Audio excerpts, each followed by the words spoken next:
السلام علیکم۔ پاکستان، انڈیا اور بنگلہ دیش میں اسلامی مہینے شعبان 1442 کا آغاز کب ہوگا؟ شب برات 2021 کس دن ہوگی؟ محکمہ موسمیات پاکستان نے چاند نظر آنے کی حتمی تاریخ بتا دی۔ آپ یہ تاریخ نوٹ کر لیں، انشاءاللہ ایسا ہی ہوگا۔ اگر آپ ہمارے یوٹیوب چینل پر نئے ہیں تو اسے سبسکرائب کر لیجئے اور ساتھ ہی گھنٹی کے نشان پر کلک کر لیں۔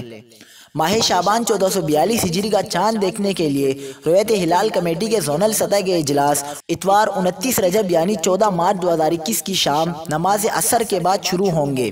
محکمہ موسمیات پاکستان نے اپنی ویب سائٹ پر باضابطہ طور پر خبر لگائی ہے، جس کا اسکرین شاٹ آپ اپنی اسکرین پر دیکھ سکتے ہیں۔ محکمہ موسمیات کے مطابق اتوار 29 رجب یعنی 14 مارچ 2021 کو چاند نظر آنے کا واضح امکان ہے۔ محکمہ موسمیات نے کہا ہے، good chance of sighting the new moon of Shaban, یعنی اتوار 29 رجب 14 مارچ 2021 کو چاند بآسانی نظر آ جائے گا۔ محکمہ موسمیات کے مطابق اس دن ملک کے بیشتر علاقوں میں موسم صاف اور جزوی طور پر ابر آلود رہنے کی توقع ہے۔ یوں اس سال پاکستان، انڈیا اور بنگلہ دیش میں ماہ رجب 1442 ہجری 29 دنوں پر مشتمل ہوگا، جبکہ یکم شعبان 1442 ہجری 15 مارچ 2021 بروز پیر ہوگی اور شب برات 28 مارچ 2021 یعنی اتوار اور پیر کی درمیانی شب ہوگی۔